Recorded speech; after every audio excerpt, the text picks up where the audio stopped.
Hi there everybody, Now here bringing you the first ever video. Today we have the iPhone 11 Pro Max unboxing. But why now? So iPhone 11 has launched back in September 2019 with 3 different variants, and this is the biggest and heaviest iPhone out of 3. So now iPhone 12 is just around the corner. iPhone 11 has gone on a price drop. Now here in Australia, 256GB model that we have here is listed at $2,149 from Apple Store, but in the other places we're looking around $1,949, and this model that I got from Costco was also $1,944, so that's about $200 price drops, which means it's more, you know, in a way competitive to buy iPhone 11 than before. So if anyone's who's looking to update the iPhones, such as from iPhone 8s that I have now, it's more a right time to buy a new iPhone there. Well, so without further ado, let's get into the unboxing of the iPhone Pro Max and compare it to my current iPhone 8 Plus that I have here. Alright, so now once you get the box, you just have to peel this plastic bag here, and here comes the matte finish of the box here. So I've opted out for the midnight green model here, which is one of the newer colors that iPhone 11 had compared to a previous series. Yeah, opening the box here. Now once you open the box, there is an iPhone 11 Pro Max. This is one of the biggest version out of the all 3 variants that they had for this model. Now I'm just going to take this one out, pull the tab, I'm just going to put it aside there. We're going to have a look at the other things that we have within the box. So there are some stickers and manuals in this little box here. It says hello. It just shows you how to take off the SIM trays and everything like that. You know what? Put it aside there. And there is thankfully, still a earphone here, which is a lightning to an earphone one. So there's no 3.5mm jack in an iPhone 11 or the previous iPhones there. So this is something that you need to get or you need to use for these iPhones here. We'll just put it on. We have USB Type-C cable here. This is something that is different to the previous iPhones. This comes with a fast charger, which is the 18-watt brick here. This is a totally new compared to the old iPhones. Previous iPhones you can use fast charge, but you had to get these 18-watt brick separately. Now this 18-watt brick is only included in iPhone Pros and Pro Max, not iPhone 11 itself. So this is something different. So if you wanted to get one of these fast chargers, that's an extra about $49 Australian dollars for you to add these ones there, and then you have to add this special cable, which is a USB Type-C to a lightning cable. So this is included in iPhone Pro and Pro Max. Now putting those aside there. Now to the iPhone. Now this is iPhone Pro Max. So this is a 6.5-inch OLED display, or the Apple calls it as Super Retina XDR display. Or in easier terms, it is better than iPhone 8 Plus screens, which I have right here. So this is the LCD 5.5-inch display there, but whereas the iPhones there, this is you're looking at about 6.5-inch, much bigger. But in terms of the height wise, so if I put it together, maybe slightly bit taller. Oh, it's about the same heights there. It's about the same width as the iPhone 8 Plus there. So it's a very similar designs, similar things. There are a few different things there which I'm going to get into. One of these being the cameras over there. Now this new iPhone has 800 nits of brightness compared to 625 that I had on an iPhone 8 Plus. I didn't have any problems with the iPhone 8 Plus. It's still very bright and very clear LCD screens that you have on this one here.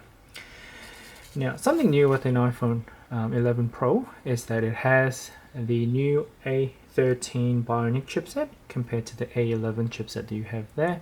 One of the industry leading chipsets that you have on the phones there. So it's very fast chips, very good ones. You're not going to have any issues with using any of these ones there. Now, if we move to the back of the iPhone 11 Pro Max here, what we're going to have is the matte finish. So this is something different compared to the iPhone 8 Plus that I had, all the iPhone 10s and Xs and XRs. If you look at the iPhone 8, so you have a glossy finish here, so glossy glass finish at the back there, whereas the iPhone 11 Pro or Pro Max, you do have this kind of little matte finish. So it does give a little bit more premium feel to it. It doesn't, but it feels a little bit more slippery compared to what you have on the iPhone 8 Plus, because this is a glass here, so it actually feels slightly bit more grippy.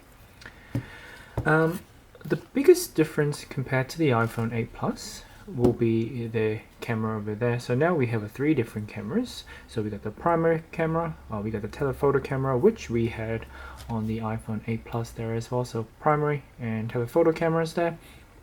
Now we have an ultra wide camera there as well. So that's something different. But if you're not into photography, or if you're not into taking photos or anything like that, not too much of a difference to a iPhone 8 Plus. You know, if you're not going to use that much of the photos there, what's the point of having the extra camera, which you're not going to use, pretty much. And now, in terms of looking at the software differences, in the new iPhone 11 Pros and Pro Maxes, you don't have a 3D touch anymore, but not a big deal because I didn't use much of it on my iPhone 8 Plus. This is something that I didn't really use that much, so I don't really see that much of a difference compared to having them or not having them there. So if you value having the iPhone with a 3D touch, unfortunately you're not going to have it with the new software in the iPhone 11 Pro. So the main question that comes down to will be, is it worth the upgrading to iPhone 11? Now, if you're using an iPhone 8 and moving to iPhone 11, if your iPhone 8 is actually doing perfectly fine, I don't see much of a difference, to be honest. I'm not really a tech-savvy person, so I don't see much of a differences here. But the problem with my iPhone 8 was that my nephew dropped iPhone a few times, and also he threw it on the floor after using it a few times. He's a very little kid, so I understand that, but because of that it actually damaged some of the Wi-Fi components, I think. So I'm actually losing Wi-Fi a lot.